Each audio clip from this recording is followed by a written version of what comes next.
Are we live? It says preparing. Just let me know when you see it. Hi, everybody, if you're watching. I'm not sure what's happening. I have no idea. And just let me know when you see it. Hi, everybody, if you're watching. We are live. Not sure what's happening. Hello, everyone, and welcome to, hang on one second. I'm just going to turn down my audio here. Welcome to another episode of Sunday Night Live. And what we do here on Living Theosophy, this is going to be interesting. I had my guest pop in as joining, and then now she is not there. So we're going to have to go like what you normally do in live television. You just on with the show, right? So let's get started.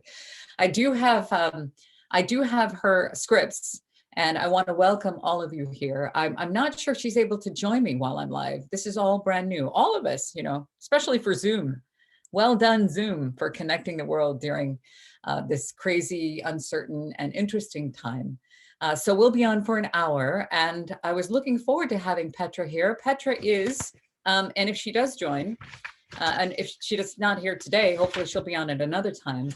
I believe it might be an issue with the Zoom thing, but Petra is the president of the Blavatsky Lodge. And she was talking last week. We had her on talking about what is the meaning of the term Christ. And we also had two other Theosophists with us. They may be joining in the chat. There's two of you already liking this. Thank you so much. Thank you. It does remind me of back in the day during live television when everything just goes to hell in a handbasket, no pun intended, and then you just have to get on with it. So I see the invite is still back there. I'm not sure if she's going to be able to come on, but that means that I can interact with you, hopefully. And I'll see if I can type something to you. I'll say, hello, everyone. Let me see. Oh, no. Okay, that moved everything. We don't want to do that. Stand by. Okay. Hang on one second. I have lost you. Hang on one second. Live television. There I am. Okay. I have no idea what has happened. Let's go here. There we go. All right. I'm going to see. Hi there. Oh, hi there. H is here with us. Welcome, H. Hi, H. We're going to be going live on Sundays at 7 p.m. So I'm going to see if I can type to you. Hello, H. I wish Petra was here. She's so awesome. Hello, H. There you go. Okay, good. I can speak with you. I encourage commentary. If you'd like to comment during the live stream, I'm going to be reading her scripts, and we're just going to be going on the fly because this is a humongous subject. And I believe that it does deserve the gravitas of Theosophists who have been studying for a very long time. And I've been studying Theosophy for probably about 10, 11 years. It is my absolute passion to be of service to humanity, to help to share these teachings in a world that no longer has to go to the library or into a lodge to have a meeting face to face. We now are connected through this. We are connected. Oh, there's 7 of you here. Hi, everyone. I hope one of them's Petra. Petra, hit me up. We're all here on the Black Mirror. And that's what I like to call it because that's what connects all of us. It's literally in the back pocket or in our purses. And that's where the libraries are. That's where the museums are. That's where everybody else is at. And now we are speaking face to face. So now, no pressure whatsoever. I will be covering what we talked about last week, which was on Easter Sunday, which was a really big subject to cover. And these are quotes that Petra has compiled. Her name is Petra Meyer. And she's a very dedicated Theosophist, and she'd compiled these quotes from the collected writings, from the Secret Doctrine. This is Humanity's textbook, from Isis Unveiled, another text written down by Helena Petrovna Blavatsky, written down by her, not created by her, but they came through her and she wrote them down. And so what we're going to do is we're going to go over those quotes and we're going to be taking any questions that you have. I also want to let you know that next week we will be having Luke Ironside will be our guest here on Sunday Night Live on the Theosophy channel, which is Living Theosophy. But it is not just about me. I'm simply an instrument. I like to think of it as like you have a farmer who's planting seeds. The seeds will grow and there will be fruit that I will never see. I am simply I am simply an instrument that helps to plant those seeds, the seeds that were given so freely to me. That's what I'm doing here. So if you have any questions, Doe is here. Oh my goodness, Doe. Hi, sweetheart. We had an issue with Zoom. My guest was joining and then it said she's not, so I needed to go live. So we're doing live television. Here we go. Here we go. Again, this list was compiled. These are quotes that we did last week, and there were many, many questions coming in. So if you have a question, I invite you to type it. I can interact now because I won't be on the Zoom screen. I'll be on the Living Theosophy screen. So what is the real meaning of the term Christ? Okay. From the Mahatma letters. Now, we've talked about the Mahatma letters before. We've talked about Kutumi and Moria. Mahatma simply means great soul. So that is not Gandhi's first name. That is Mahatma, simply meaning great soul. These are the masters of those who have come before, who are here to help humanity. So from the Mahatma letters, number 88, it is written here, the sacerdotal castes, okay, the priesthood and the churches, ignorant of the true universal wisdom religion, created God and gods that makes 2/3 of humanity the slaves of a handful of those who deceive them under the false pretense of saving them. Now, really quick, the word sacerdotal just means priestly, which means those who dole out, those who dole out the spirituality, the religion, when actually it's much closer than that. It doesn't have to be given to you by anyone because you are the temple. And this is inside of you. So continuing that quote, okay, the sacerdotal caste, the priesthood and the churches, ignorant of the true universal wisdom religion, created gods, hi there, Danny, and gods that make 2/3 of humanity the slaves of a handful of those who deceive them under the false pretense of saving them, wrote the Mahatma KH. Now that stands for Kutumi, okay, Kutumi. Is not man ever ready to commit any kind of evil if told that God or gods demand the crime? Voluntary victims of an illusionary God. Today, the followers of Christ and those of Muhammad are cutting each other's throats in the names of and for the greater glory of their respective myths, he concluded. Now, this is a pretty big chunk. And I know that, yes, please behave yourselves while you're here. I know that last week when we were glossing over this, I can pull up the text so you can read along as well, or I can actually look at you. I was hoping to be joined by fellow Theosophists. It doesn't look like that's going to happen. I'm not sure what's taking place there. It could be a Zoom issue, but either way, nothing happens by accident. First of all, what is a myth? I'm going to ask you. I'm going to see if I can encourage you to participate in this conversation, because this is a circle. It is a gathering circle. I am not here to pontificate anything at you. A myth. What is a myth? Okay. Before we go back and answer that, it is a characteristic trait of a myth is to convert its subjective, so you have subjective and objective, reflection into a historical form or an external event with which religious ideas are then interwoven, says Helena Petrovna Blavatsky in Isis Unveiled. Hi there, Andreas. Welcome. Welcome to you. We have here taking a look at this. Muhammad and Christ, the followers of Muhammad and Christ, are cutting their throats in the names of God for the greater glory of their respective myths. So, since the beginning of time, man has been fighting to prove which religion and which philosophy, which belief system is the most correct, which is the most loving, which is the best, and which is the most correct. We've talked about this before on this channel. We have over 4,000 official religions on our planet, of which one of those, Christianity, has over 10,000 different branches. Each one of them says theirs is the only way. So we're looking at the sun, right? Here on planet Earth, we all have the sun. And as we look at the sun from different angles, some of us will see it from a mountaintop. I see it coming through the curtain over there. Some of us will see it as a reflection in the basement. Some of us will see it through the forest trees, but we're all looking at the same thing, though our view of it is different. It, the source, does not change.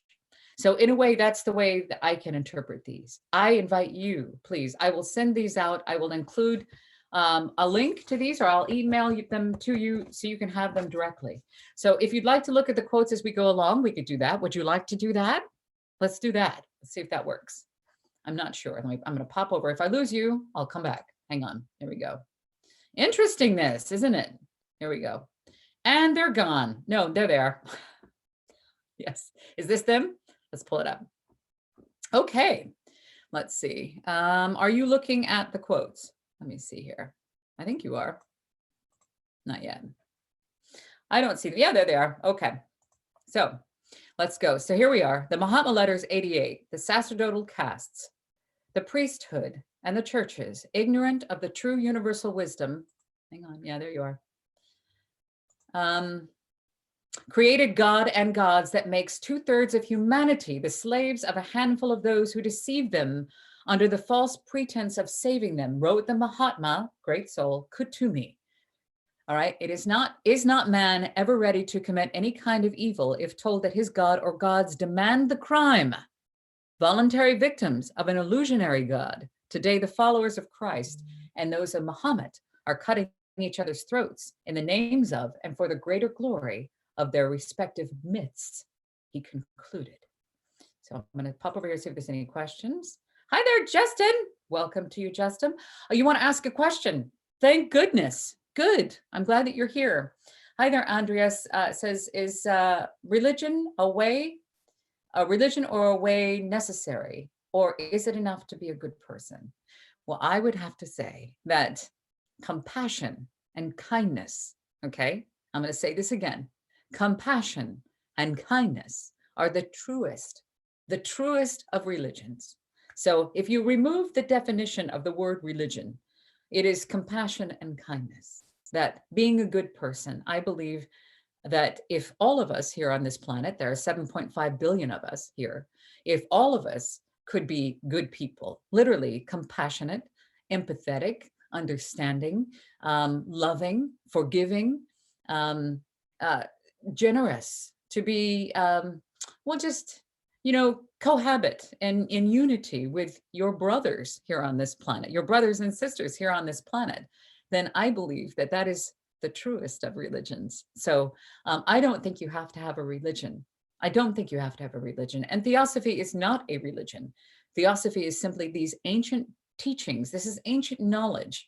I get a lot of grief for that. People who don't understand what I'm talking about. This is not a branch or anything you have to belong to. This is not something that you have to go to a building to study. You are the temple, okay? And inside you is nature's church. Inside you is this spark that is within all of us. So hi there, Terrestrial Aura, welcome. Hi there, you guys. Welcome. It says, I asked because I've studied Theosophy, but found the intellect got in the way. Okay, if the intellect gets in the way, then follow the heart.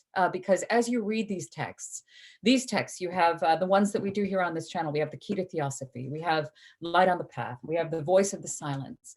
And we revisit texts like this. This is Isis Unveiled, the Mahatma Letters, the Secret Doctrine. Read the texts and then put them into application. All right, and then just take a piece, just a tiny little piece, like what you see on your screen. Am I even looking at you, or are you looking at the text? I think, can you see me up in the corner? Yeah, you can. There you are. Hi. Just put them into application. Don't worry about trying to understand them with the intellect, because the intellect may be the way you read and study the text, but the way that these teachings actually come to life is through you becoming them and putting them into practice in your daily life. And there isn't one thing in my life that doesn't involve the application of Theosophy, no matter what it is, whether it be financial, mental, emotional, physical, with the future, the past, the present, everything has to do with Theosophy. So today we're talking about the meaning of the word Christ. And I was expecting quite a backlash last week to do this on Easter Sunday. It was a little bit cheeky, I thought. That there would be people that would come in and attack, but that wasn't the case. There was actually far more of you who requested a copy of this transcript, which is, again, this is Petra's. Petra Meyer has assembled these quotes. So let's keep going. And if you have any questions, I wish she was here. Oh, no, that's not you. I'm over here. Okay, let's keep going. Okay. So we have from Isis Unveiled, that's the IU that you see there, Isis Unveiled, page 493. The characteristic of a, the characteristic trait of a, I'm watching two things. I actually have a lag here, sorry. I'm learning, I'm learning all this as we go along.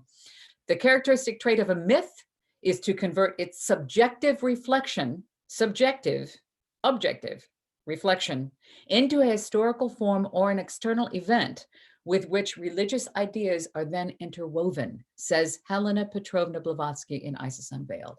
So we move forward to the collected writings. Okay, this is 373. So with the New Testament, a Western allegory founded upon the universal mystery of the logos, the word, which means speech, verbum, or sound, crucified on the cross of matter and resurrected.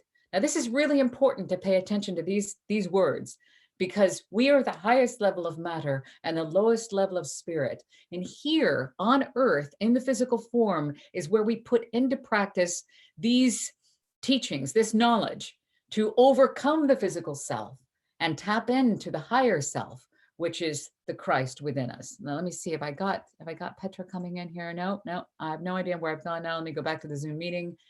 Can't find it. I don't know what's happening. Okay, I'm still by myself. I have no idea where you are. There you are. Hi there. Thank you, Andrea. So I have this love. Okay, good.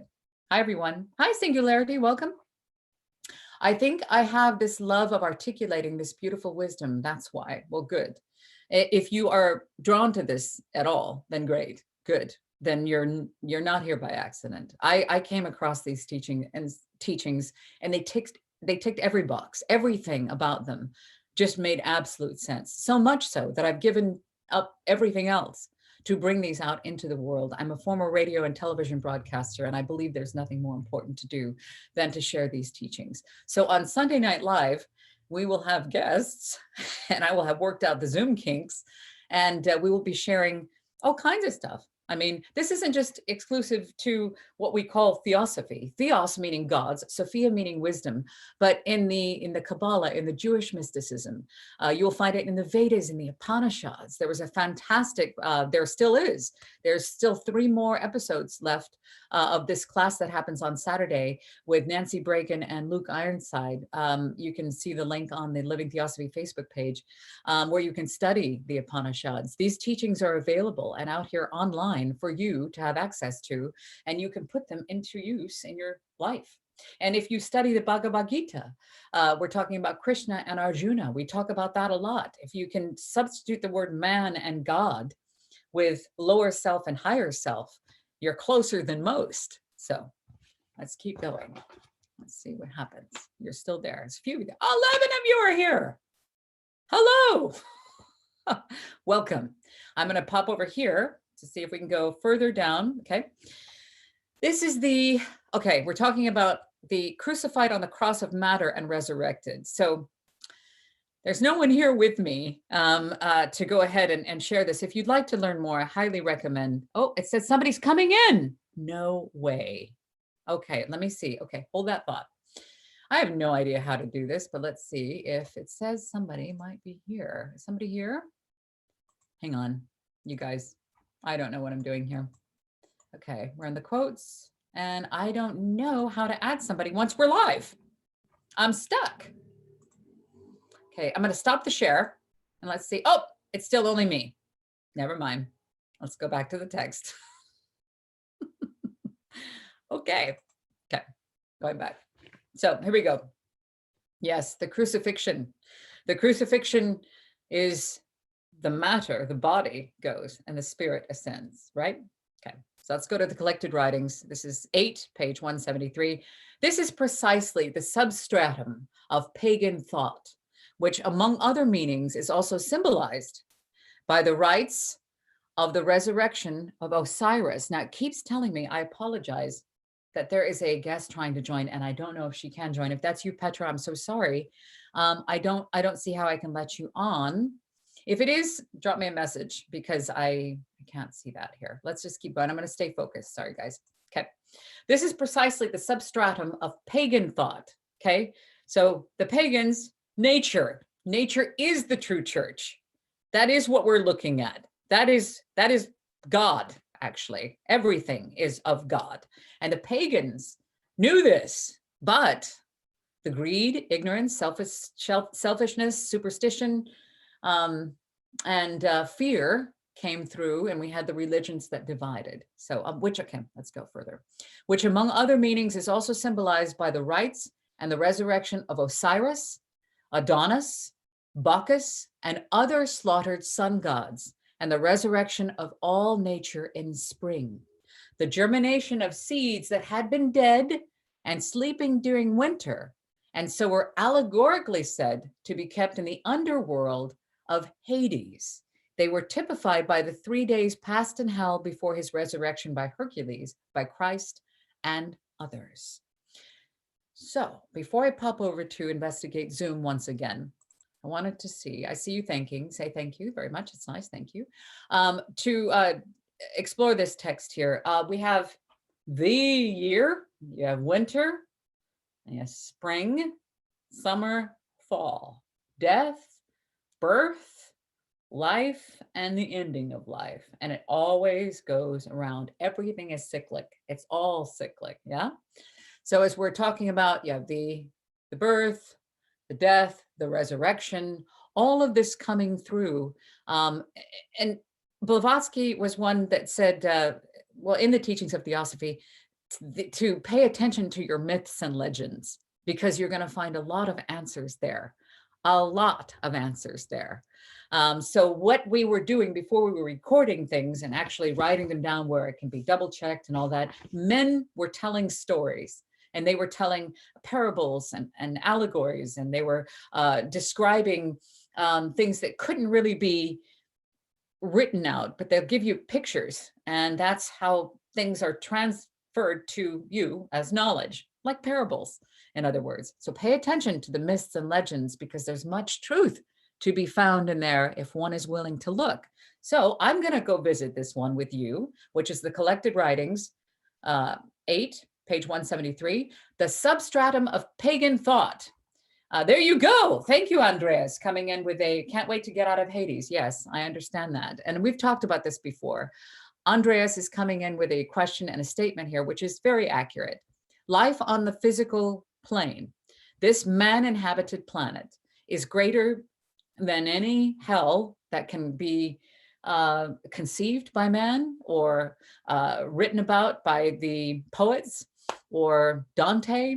We are literally in a place of the greatest suffering. There is no greater hell than a man-inhabited planet. And in The Voice of the Silence, it is described as Myalba.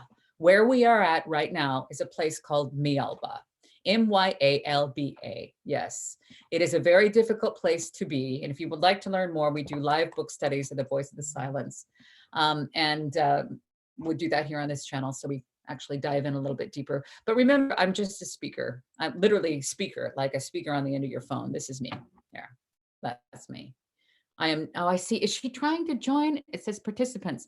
I don't understand. I don't know what to do. Should I give it some time and see if we can bring her in? She's pretty fantastic. Hold that thought about Myalba, because we are in hell and we're all going to die. But this is not the only part of who we are. We're in eternity now as much as we will ever be.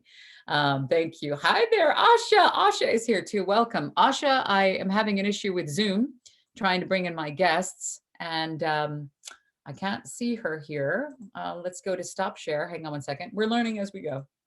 And oh, Petra's there. Oh my God. Yes. Is she going to be able to come in? Okay. No way. There she is. Can you unmute yourself? Can you unmute yourself? I think you might be muted. I'm going to see if I can unmute all. See if you're there. Okay, I'm going to see. Can you say something, sweetheart, real quick? Yeah, can you hear me now? I cannot hear you. I cannot hear you. We're live on YouTube. Sorry about that, guys. There's Petra. At least she's here. We can see her face. Okay, let's see. I'm going to unmute all. Sorry, everybody. Hang on one second. Unmute all. Okay, all participants are unmuted. Can you say something, sweetheart? Hang on one second. Yes. There you are. Yes. There you are. I gotcha. Can you hear me now? Yeah. I can hear you. Yeah, I can hear you, but I'm hearing I'm hearing the delay. So what I'm going to do is I'm going to go close the delay. Hang on 1 second. Sorry, YouTube. Don't go anywhere, Petra. We're so grateful to see you. 1 second. Oh my goodness gracious. This is a humongous thing. Hang on. Okay. I just got to go. There we are. Don't go anywhere, Petra. We're so grateful to see you. Okay, stand by. We're good. Okay. Hi, Petra. Thank you. Welcome. Hello. Oh my goodness. There you are. Hi, sweetheart. Did you see me stumbling through your stuff? I didn't know whether we'd be able to have you. Let's put you on side by side. But you know what happens when things like that happen? You just got to go with it. So what we did is I've got all of these amazing people here. We have 8 people are watching right now. And we were revisiting the Mahatma Letters 88 about myths. And then I was getting into talking with them about the pagans and how the pagans understood that nature is, well, the power of nature. And I'm just so grateful to have you. I did see you try to connect and then you disappeared and I thought, we got to go live, but at least we got you now. Once again, let me give you a proper intro for those of you who are just joining us. This is Sunday Night Live here on the Living Theosophy channel. And what we do here is we have guests and we're trying out the Zoom live feature going live to YouTube. So there are going to be some hitches in the get along. Petra Meyer. Yes, that's the proper way to say it. Meyer? Yes. Here she is. I'm going to give her intro again so you know who we're dealing with. A very dedicated theosophist and obviously a very patient and wonderful individual. In 1984, Petra moved with her family from Germany to London. And in 1991, she joined the Theosophical Society. And then in 1992, the Blavatsky Lodge. In 2016, she became the program secretary of the Blavatsky Lodge, which she still is. And in 2017, she was elected as their president. And we were lucky enough to have her last week for a very successful episode of Sunday Night Live and a very important subject, which I did not get any negative feedback for. I'm really surprised about that because it was on Easter Sunday and we were talking about the real meaning of the term Christ. Now I glossed over the first 3. I can pull up the text if you'd like, and we can go ahead and have you take over where I left off. Or if you'd like to, in the Mahatma Letters 88, we were talking about the priests bringing in the information and how religions fight continuously over who is the most correct and the most peaceful, and we murder to prove who is the most loving. I was wondering what your thoughts would be on that first quote, the Mahatma Letters 88. And I want to toss the floor out to you, actually, because I'm so grateful to see you here. Welcome, sweetheart. Yes, I would like to make a few give a few other information about what Mahatma Kutumi says there, because it is so important that he mentions that the Christians and the Mohammedans or Islamists are at each other's throat. They are, and still, yes. And I think the reason for it is mainly when a religion becomes completely patriarchal and it becomes very dogmatic. We saw that in the Spanish Inquisition, you know, when people were burned if they were against the church or the dogma of the church. And I have also something very important to say about the proper meaning of Allah.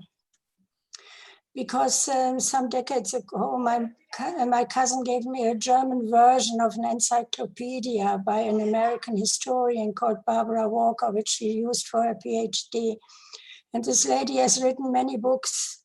And one is very interesting. It is the Women's Encyclopedia of Myths and Secrets. And in there it says that Allah was a later masculinization of the Arabian goddess Al-Lat, who was honored in the Kaaba in Mecca. The current term Allah of the Islamic religion is most likely a masculine alteration of the Arabian ancient moon goddess. Her old symbol, the half moon, is still to be seen on Islamic flags, although modern Muslims would never admit the fact that a feminine symbol is interconnected with the patriarchal Allah. That's right. So I think when the masculine and feminine aspect are not in balance anymore.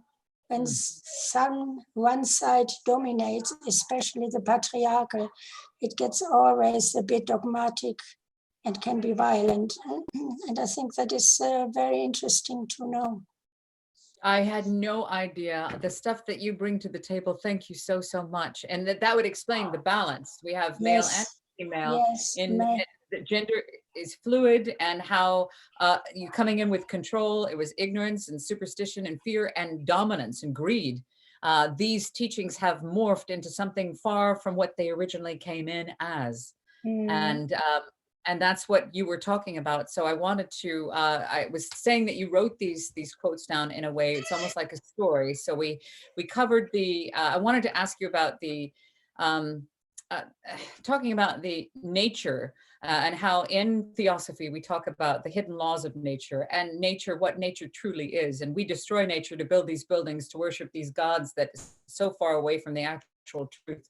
What would you describe to our viewers as the pagan view of nature, and what would you explain that as? What is your perception? I mean, that is exactly what she says. It is precisely the substratum of pagan thought. They were much closer connected to nature. You know, they were watching the laws of nature. They were watching the seasons. They were watching what happened to the movement of the stars in the skies. And we have lost this connection to nature. And especially the dogmatic churches, they built everything on dogma. And you have to believe it or not. And that was not the true teachings of Jesus or any enlightened being. You have to find the path within yourself and not blind faith. Even Buddha pronounced it very, very strongly. Nothing, absolutely nothing should just taken on blind faith. Everything has to be found out by yourself. And then when you find that it is good for yourself and all, then you have to live accordingly. And if you live accordingly, you experience, and then it becomes wisdom. Whatever we do, it's just information. We give out information. And that is very important, but we have to practice it to find out if it works. That's what we were talking about, is that they were saying that the intellect gets in the way. And I apologize once again, since I've got Petra now, I cannot see your comments in real time. I'm working that out. As we were talking about, the intellect gets in the way. It is the practical application, the becoming, and the understanding.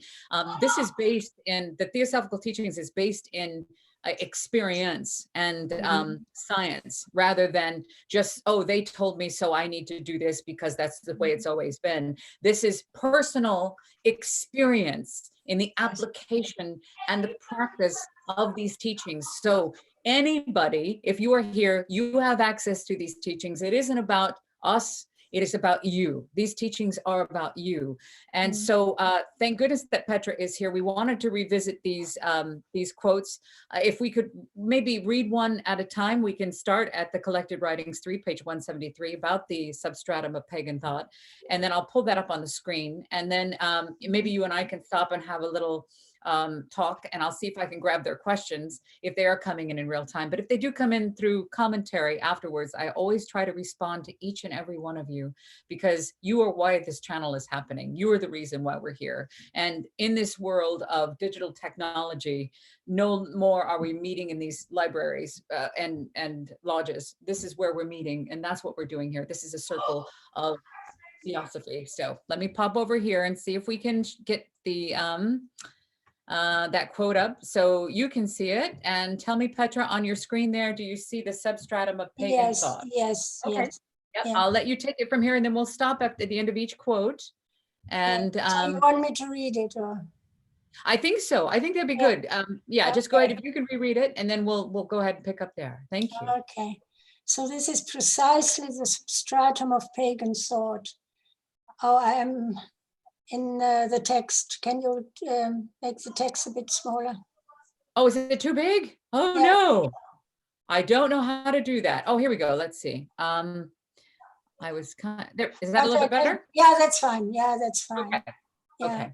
So I said again, this is precisely the substratum of pagan thought, which among other meanings is also symbolized by the rites of the resurrection of Osiris, Adonis, Bacchus, and other slaughtered sun gods. The resurrection of all nature in spring, the germination of seeds that had been dead and sleeping during winter, and so were allegorically said to be kept in the underworld or Hades. They are typified by the 3 days passed in hell before his resurrection of Hercules by Christ and others. So we see that it is a universal principle and that every true religion or philosophy has the same teachings somewhere.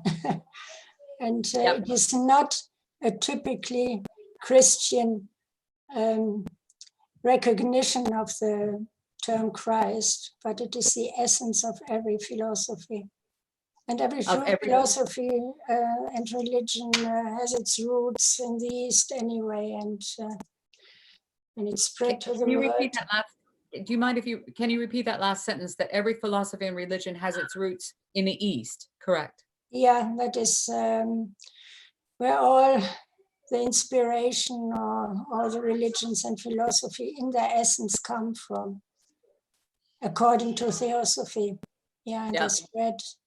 And especially what we mentioned before, the Christian teachings or the Essene Brotherhood of the Essenes, where Jesus came from, were inspired by Buddhist monks, according to HPB, who had migrated to the West. And so the teachings have also their roots in Eastern philosophy or religion. So we can look back and we can see a common theme, like in the term omnist, which means that I believe that every religion has some of the truth, but no religion has all of the truth. Exactly. So that's a very theosophical thing as well. So that's what we're looking at here. So as your comments are coming in, we're going to try to move through this because we do have Petra for a while. And if you have any questions for her, let me double check here. I mean, if I say complete knowledge from Theosophy before, so it's action. So, okay, they're talking about, so somebody's asking here, it's so you don't depend on yourself. But I would have to say that in a way that the question is coming in, Petra, while we were speaking, somebody is saying, so you don't have to depend on yourself. I think that you do have to depend on yourself because that's where the work takes place. What would your thoughts be on that? Well, as I said, everything we do is just information, and there will always be something that speaks to you or a question you have within you and which you have never found an answer to. And then you have to start to investigate yourself. You know, that is what I did years ago, decades ago, with vegetarianism. I told you about it. I was brought up in a very, very Orthodox Christian family. And then the company where I worked in the legal department was next to a slaughterhouse. And that bothered me, that kept bothering more and more. And I thought, if that is supposed to be our food, then God is some kind of a monster. It was horrible.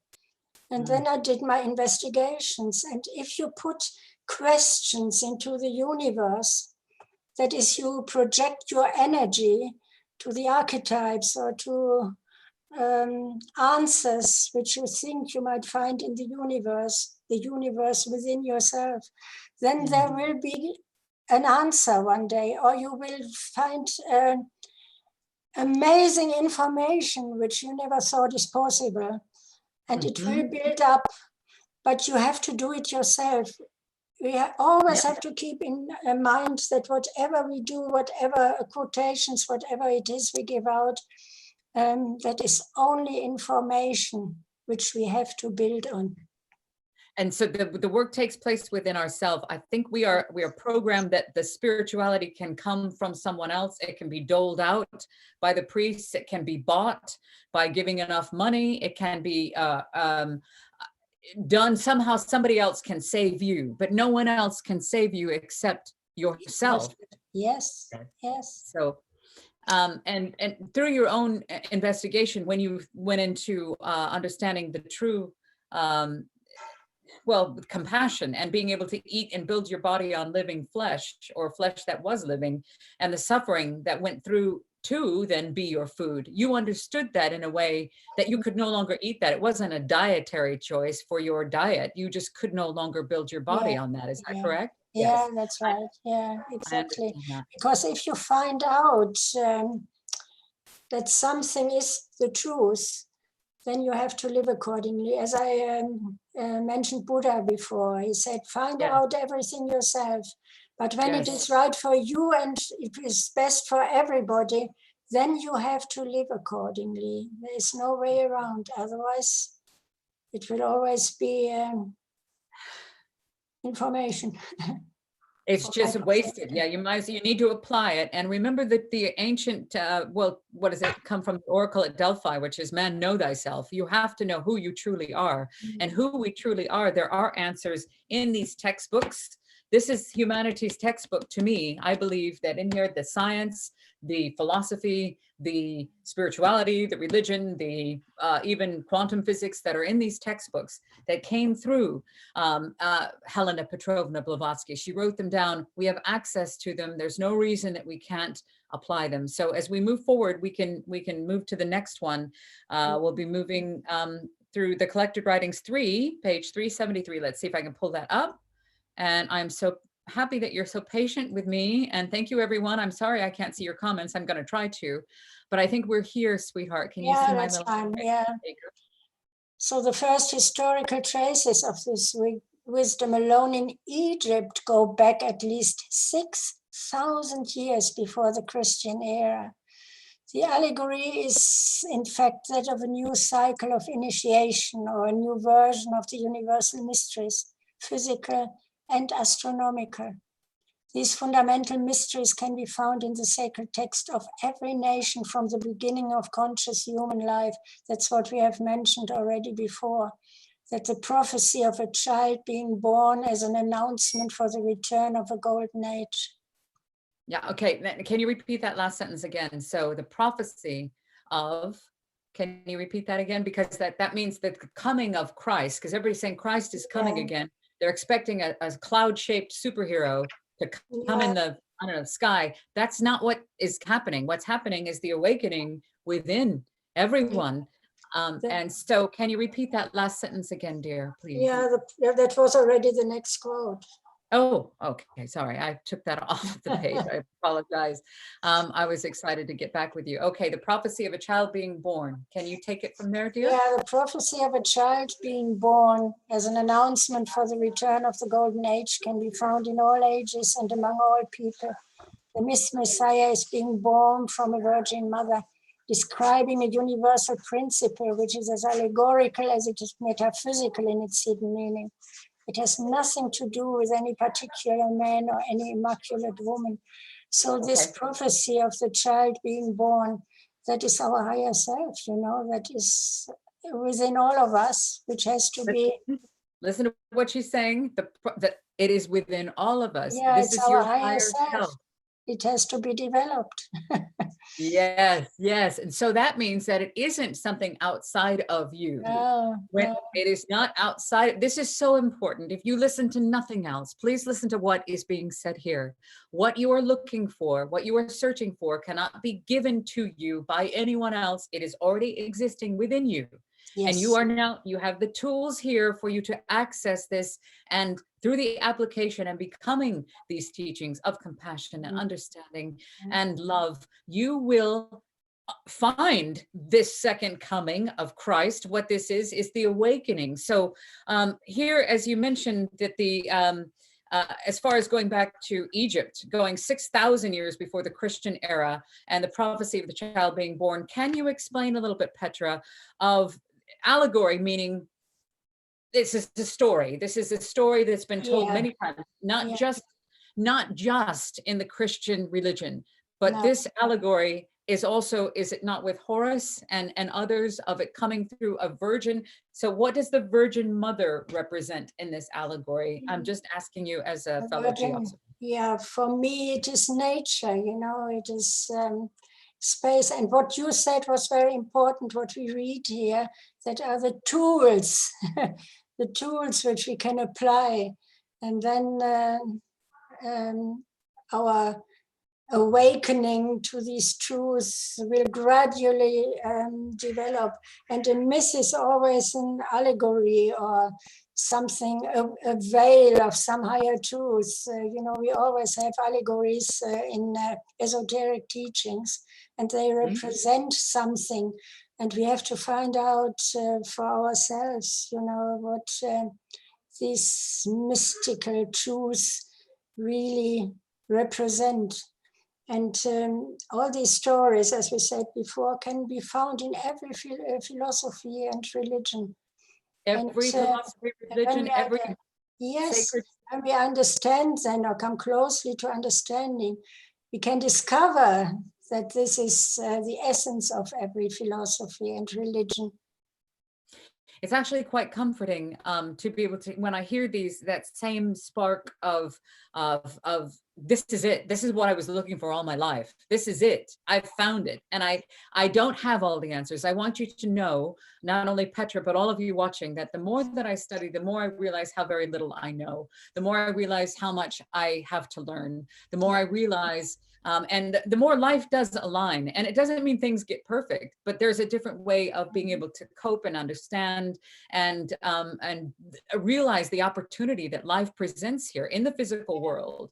Of being able to unify with this divine source that's not only within you or everybody else, Queen of England or whoever it is, everybody, whatever you might consider dark or light, it is all of us. We are all one another. We've always heard that we are all one, but how can that be applied if we're all fighting with each other about whose one is the most right? This is the ancient knowledge that underlies all of the world's religions. This is, we're going to move forward because I will talk your face off. Moving forward to Collected Writings 8, page 375. We're past that, actually. Sorry, page 374, about the true Christians of the first century. And then I do see there are some folks coming in with questions. Let's see if we can bring that back up again.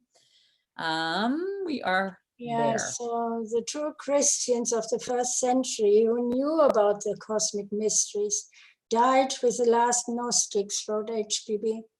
They had isolated the great universal principle of a ray from the center of life, or the logos, hidden from the eye of humanity, manifesting periodically during the course of cosmic evolution.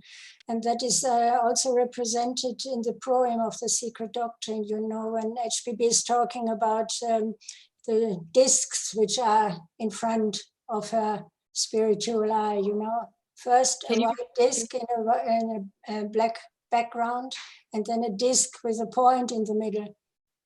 Oh yes, the point in the circle.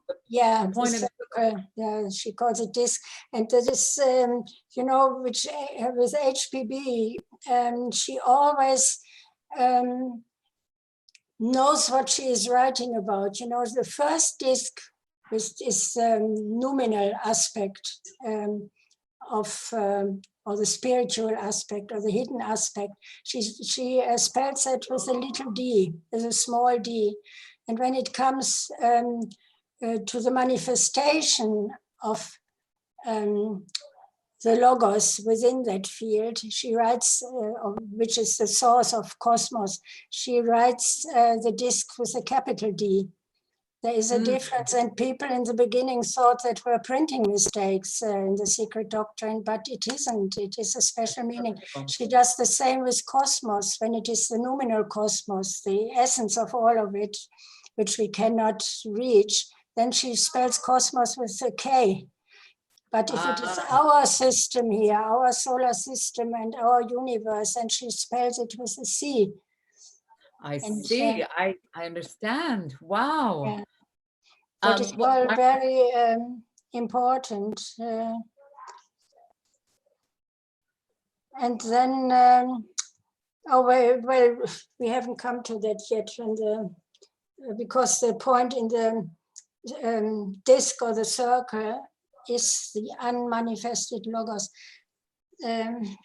Would you mind really quick? Just really quick, because I know this is I do this as an elementary introduction into Theosophy, because if you stumble across this and it ticks your boxes and you think this is awesome, this is just the introduction. There is so much more to learn. Would you mind, Petra, giving them logos, talking about the word? Would you mind giving us your definition of logos? Yeah, I give HPB's definition, that is more important than mine. Okay. Because yeah, she says fine. in the transaction of Blavatsky Lodge, you know, when the Secret Doctrine was published, there were so many questions, and the people close around her, the really serious students, they met around her, and she answered all their questions as good as she could.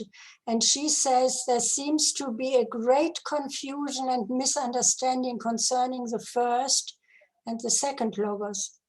The first is the already present, yet still unmanifested potentiality in the bosom of Father, Mother, or the root of nature. The second is the abstract collectivity of creators called by the Greeks demiurgi, or the builders of the universe. So that are the powers, and everything is sevenfold, as we know. Every materialization, the cosmos, everything is sevenfold. And the third logos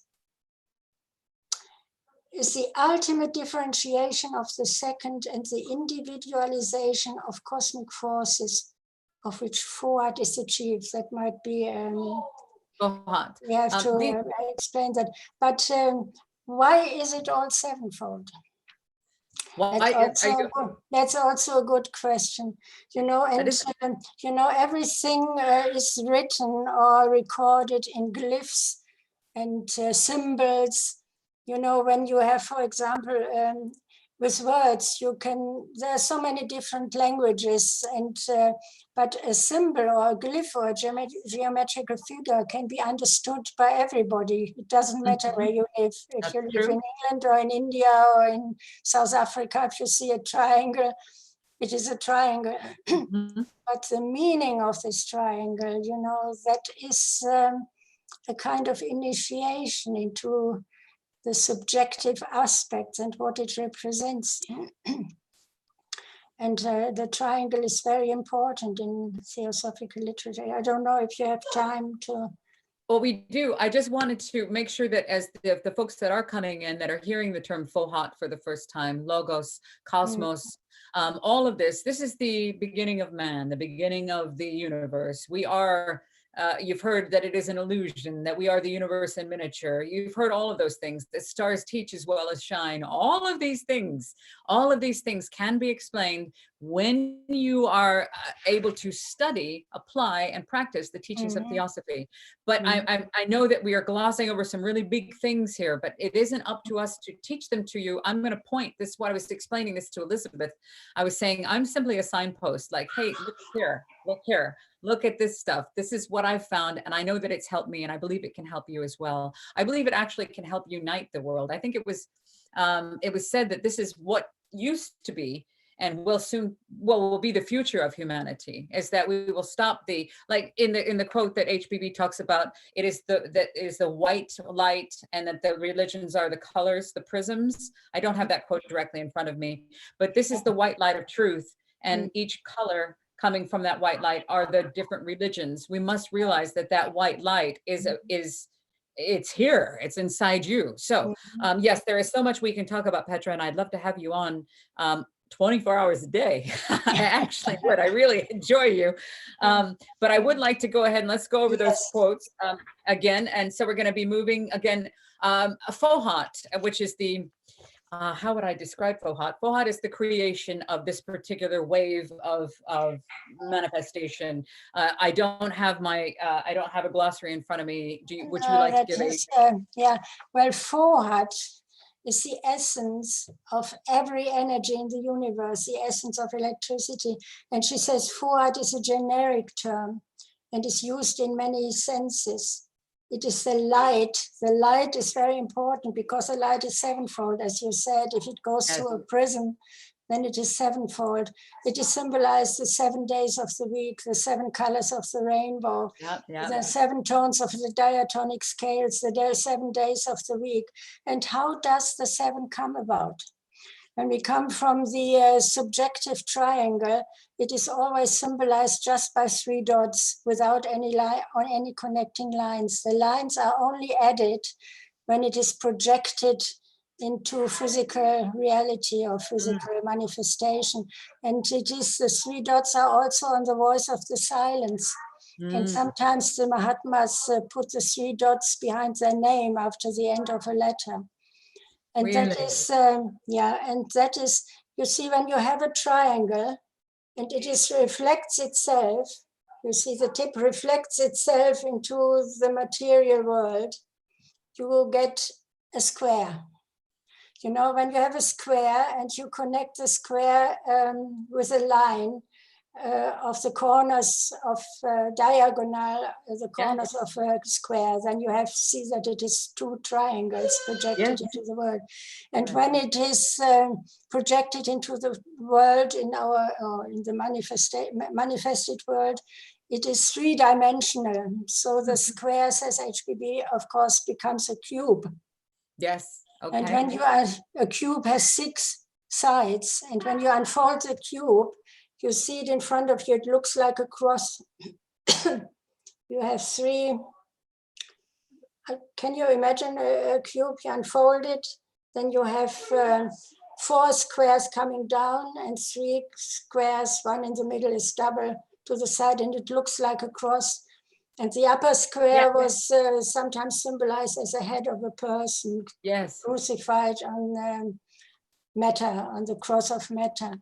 But when you have the cube not unfolded, it has 6 sides, but it has a 7th aspect. It has volume. So there's volume, and that is the 7th aspect, and that is the energy for manifestation. That is the creative energy for manifestation, to manifest the cosmic ideas within matter or the cube. So that in a way, for those of you who are brand new to this, the 7-fold nature, everything is 7-fold. We are 7-fold. The earth is, everything is 7 is a very important number. What she's explaining there is actually a very brilliant kind of sacred geometrical way of looking at spirit being the space and the rest of it being matter. So I've got some questions coming in. Hang on one second, Petra. Here we go. It says, thank you, Anne and Petra. I'll catch the rest of this later. Oh, you're welcome, Justin. Thank you, Justin. And also Akbal is saying, living in disagreement with the law will make a stasis effect on the path, will fill as a swamp. That is a fact. The only responsible is the self that is thriving to wake. That is true. Very good. True. Yes. Yeah. Oh, good. You got an okay from Petra. That's a really big deal, Akbal. Thank you. So if you do have questions, please leave it in the comments and I will get you these, the copy of these. And again, and we're just finding our feet as this goes along during this very crucial and important time. I think this is, there's a lot of good that will come out of this downtime, I believe, I believe this is a necessary evolution of change. And even though it is strange and there is a lot of suffering, I believe that there will be much good that will come out of this. And I'm not talking about this broadcast, I'm talking about this downtime for humanity. But let's go back to where we are at. We are now moving, oh boy, here we go. Are we at 379? Are you on 379? Which is a big thing because I'm a former Catholic. And I think we haven't read 374. Okay. Let's go to 374 and make sure that by localizing and isolating. Yeah, let's go ahead. Yeah, by localizing and isolating this great principle, denying it to any other man except Jesus of Nazareth, carnalize the Christus of the Gnostics. Theosophists as well as the Gnostics and Vedantists distinguish the corporeal man from the divine principle which animates him. That's very important, you know. The corporeal man is animated by its divine principle. The successors of the apostles or compilers of the Christian Bible did not record the secret doctrine of Jesus or the mysteries of the kingdom of heaven. They have been suppressed or destroyed. And the Christians of today are but the usurpers of a name they no longer understand, says HBB. And I think the next quote is also important, that the Church of Rome is one that has wandered farthest from the real religion of the mystical Christ. My goodness. And maybe the last one is also in connection. Eusebius, for example, Bishop of Caesarea and Christian historian of great influence and power from the 4th century. HPB could expose him as one of the greatest manipulators of documents and fraud. In her collected writings 9, she calls Eusebius of Caesarea king of falsifiers. And in collected writings 5, that he stands accused in history of perverting every Egyptian chronological table for the sake of synchronicity. And she is not the only one who says that. I have other sources who say absolutely support what HPB says with historical facts. That is such a big thing. That is humongous. And that right now we're going to go ahead and repeat what you're saying here is talking about all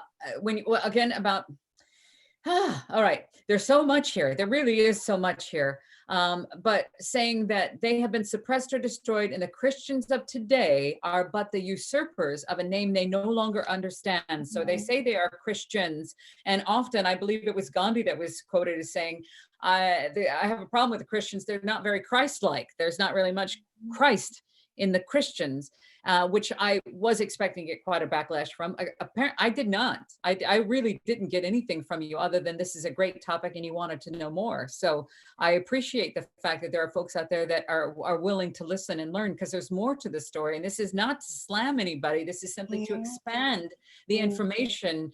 And here you're saying the Church of Rome, which is raised as a Catholic, is saying here in the collected writings, page 379, collected writings 8, that the Church of Rome is the one that has wandered the farthest from the real religion of the mystical Christ.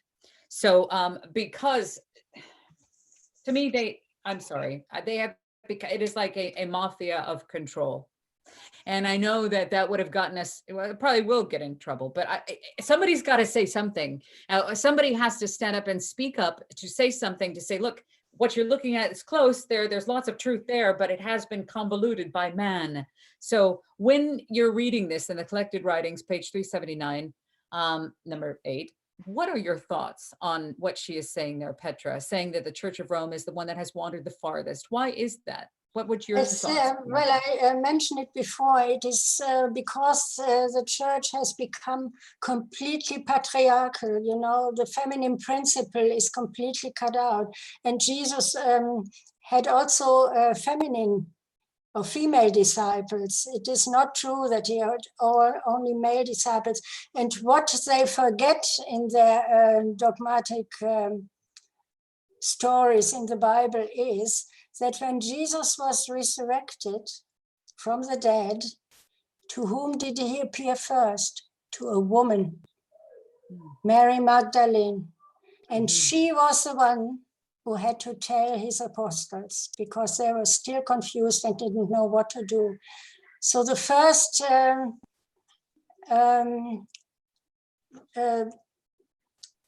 emanation of, what can you call, the first time he revealed himself, if you can say that, was to a woman. And I think she symbolized Sophia, the divine wisdom. Wisdom. That's that is a feminine principle. Yeah, you know, intuition and the intuitional understanding of something. We cannot solve these problems with trying to look for intellectual solutions. You know, we have to see behind these words what they really represent. So the feminine principle was the first one to recognize Jesus as resurrected, if that makes sense. It was not a man. He did not appear to his apostles or to any man. He appeared to a woman, and she represents the feminine principle for me, which is Sophia, the divine wisdom. And that's revealed in herself. In the word Theosophy, Sophia, like philosophia, love of wisdom. Sophia means wisdom. And there's always two sides to everything. For it to only be masculine is ridiculous. I mean, you have Father Sky, and the Mother Earth.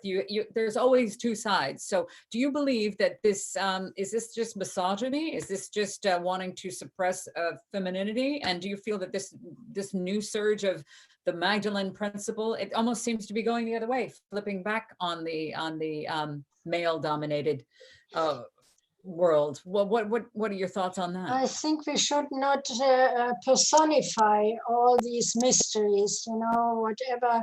There is also, when she speaks of the Dhyani Chohans, or the forces in nature, which bring about... Really quick, those are the Dhyani Kohans, those angels, the other higher realms. Yeah. Could you they just represent something, they are not people. She emphasizes that very often in the secret doctrine, that are intelligent forces, that are not persons, that is just using some kind of words to express an idea, but they shouldn't be taken literally. There is a force behind them. That's the thing, is we've taken these texts literally, and in a way it's becoming a fairy tale, and a fairy tale of a fairy tale of a fairy tale. And then we go, literally, this is what it says. Yes, but remember allegory, remember parable, remember how you were communicating information when you couldn't speak face to face after years and years and years have gone by. So it is time for us to take a look, literally take a look at what is being said. The Mary Magdalene thinking, is this just one woman? No. Is Christ one man?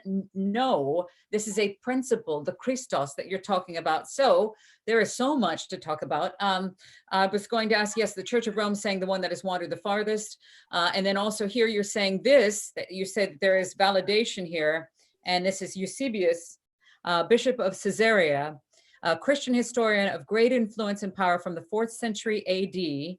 I'll get to your question in a moment there. It says from HPB, could expose as one of the greatest manipulators of documents and fraud, meaning that this was falsified and perverted every Egyptian chronological table for the sake of synchronisms. Would you mind expanding on that just a little bit? Well, as I mentioned before, she's not the only one. That is supported by history. When I did this presentation about Jesus and the Brotherhood of the Essenes, I have all the sources to confirm what HPB says there. She is not the only one, that is confirmed by historians. But that would go too far now here. That's okay.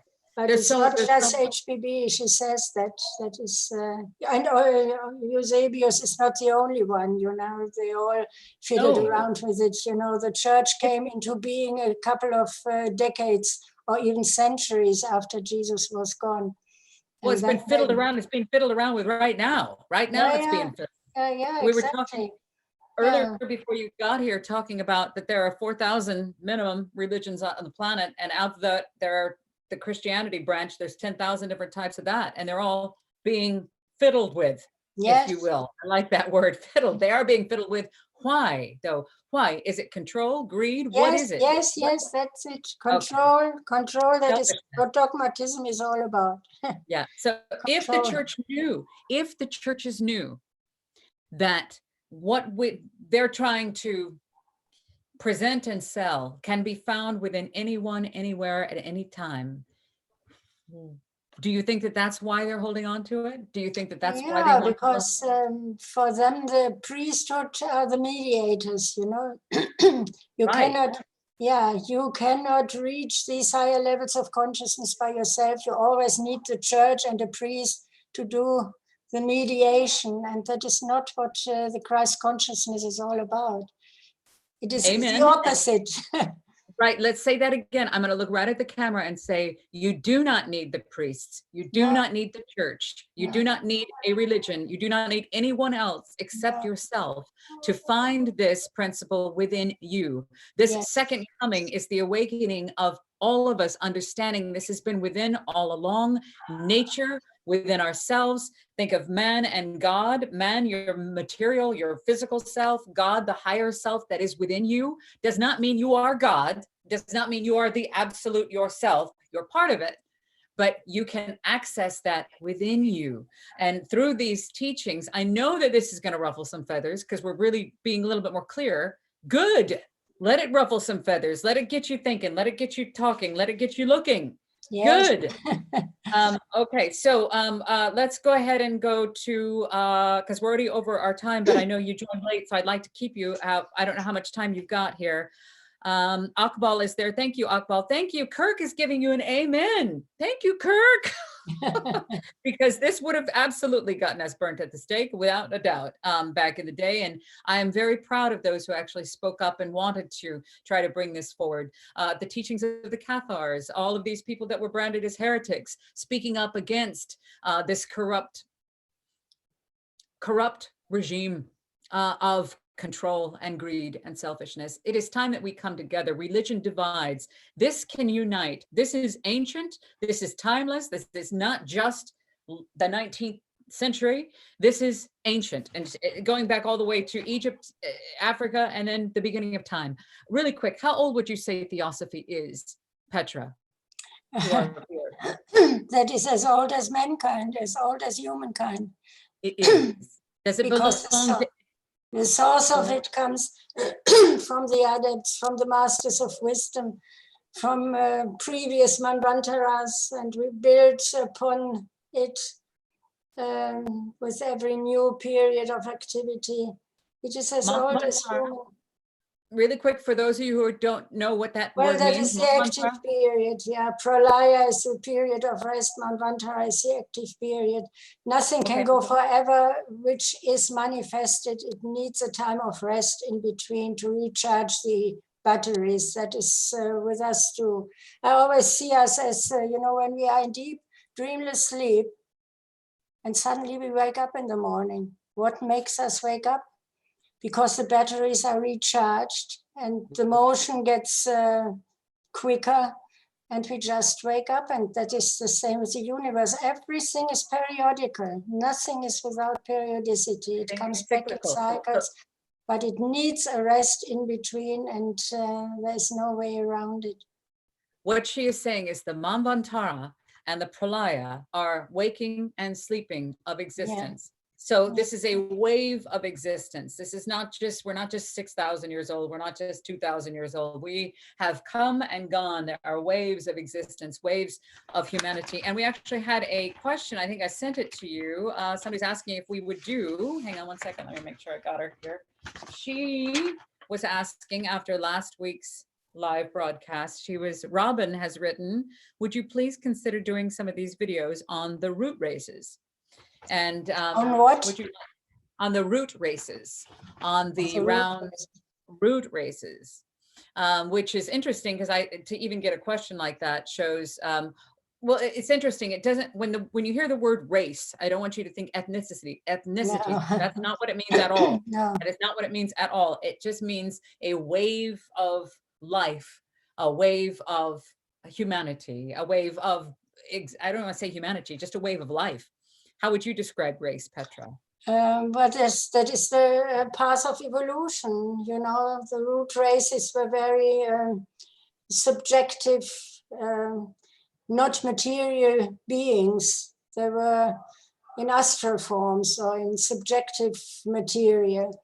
And they gradually became more material through the different rounds and races. Every round has its root races, and every root race has its 7 sub-races. And and that is a gradual evolution. It's a very complicated subject. Yeah. So don't worry about the intellectual part of it, folks. Yeah. I mean, so the root races have nothing to do, as you said, with ethnicity. Nothing. I know I stumbled on it too. Yeah, The word race, you will hear some terms that were cannibalized last century and grabbed onto because the occult was extremely exciting to make people feel more grandiose.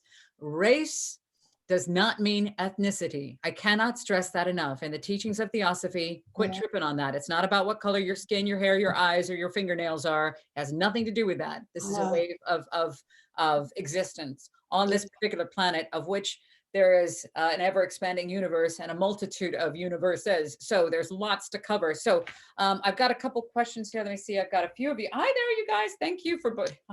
we're learning how to do. I actually was able to get somebody, you came in while we were live on YouTube, so I learned that tonight. That was a really big thing.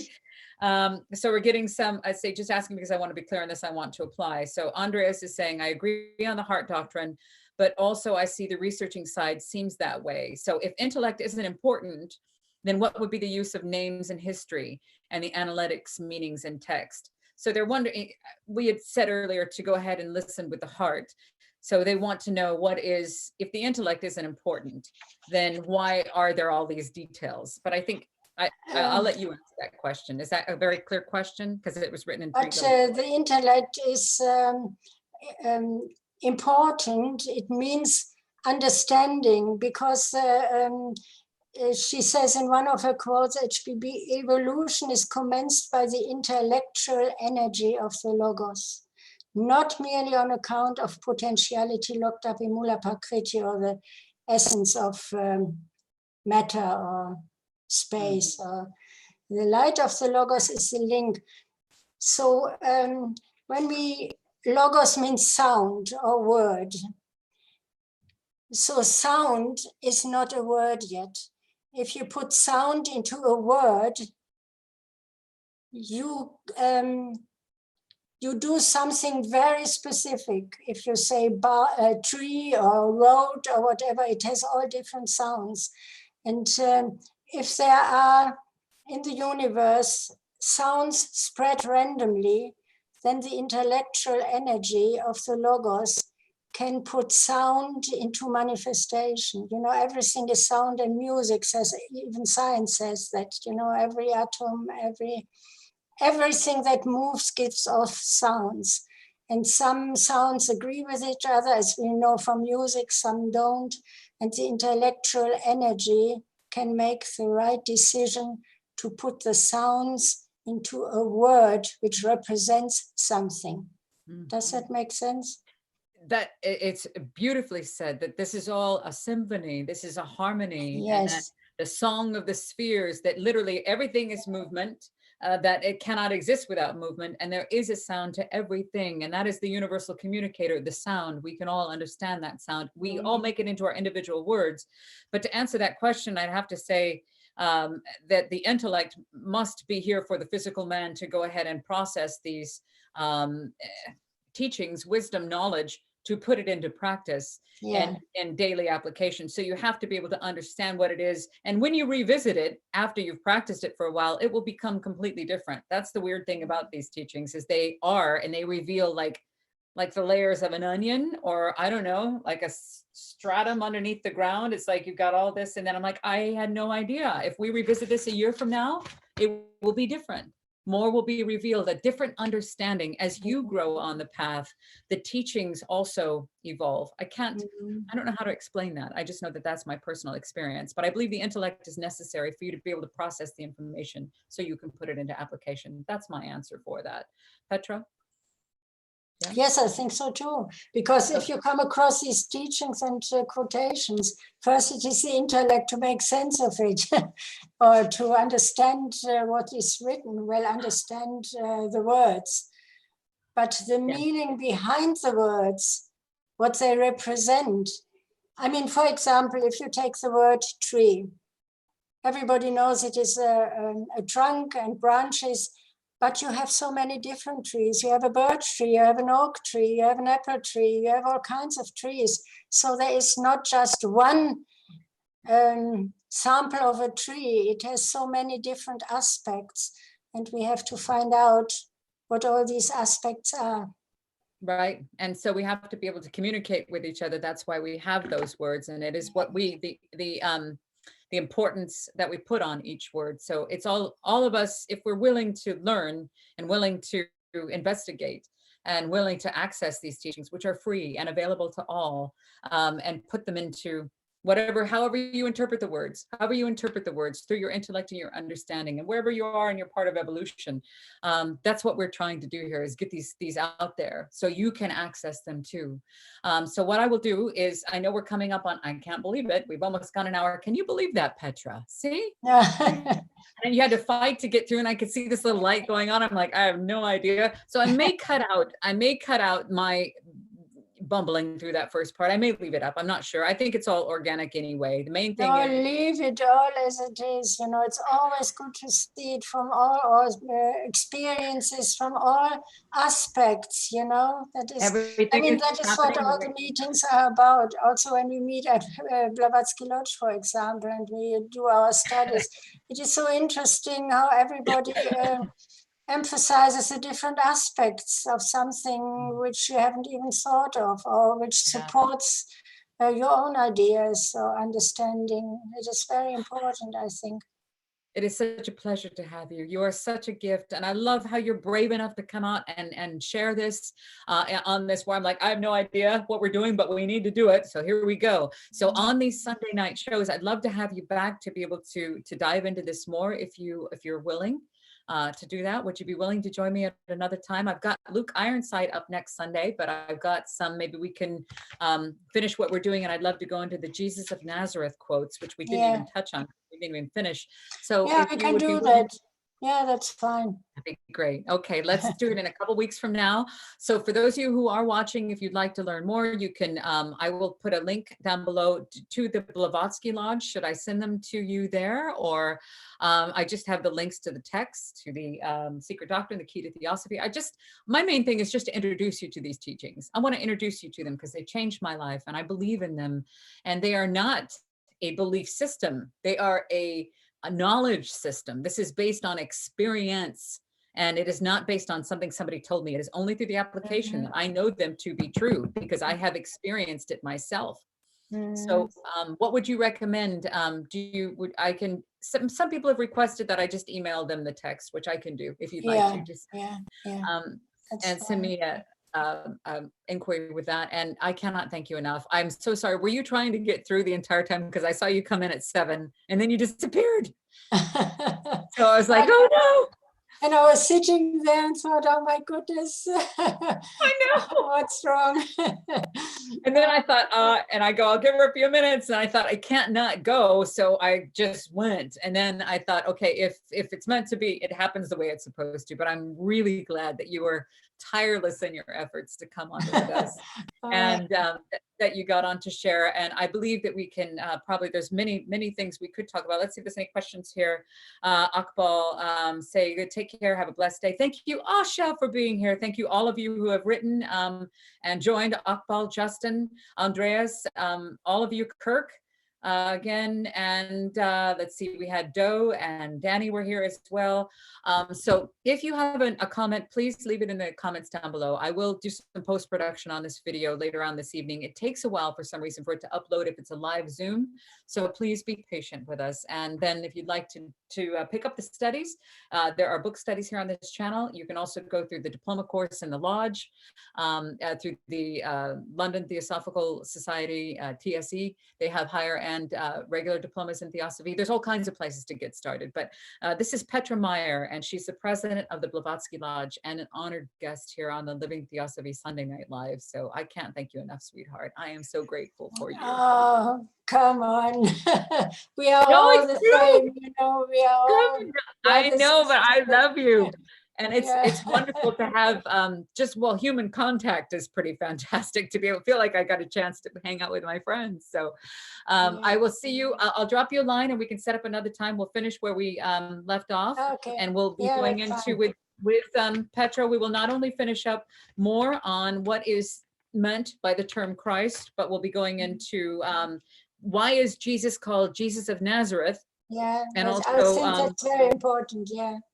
I think that'll probably take up at least a show and a half. So that's coming up as well. So I think we could talk forever, but thank you so much. And I think we might have sparked some enthusiasm out there for these ancient teachings that belong to everyone and solely to none. It is an honor to be on the path alongside you, Petra, and I will talk to you soon. I'll be in touch.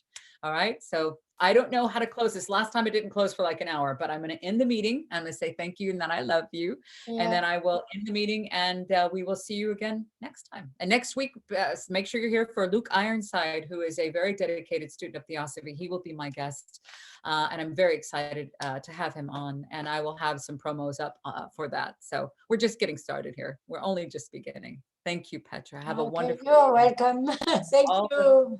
All the love in the world. I love you guys. Bye, everybody. Bye. Bye. Bye-bye.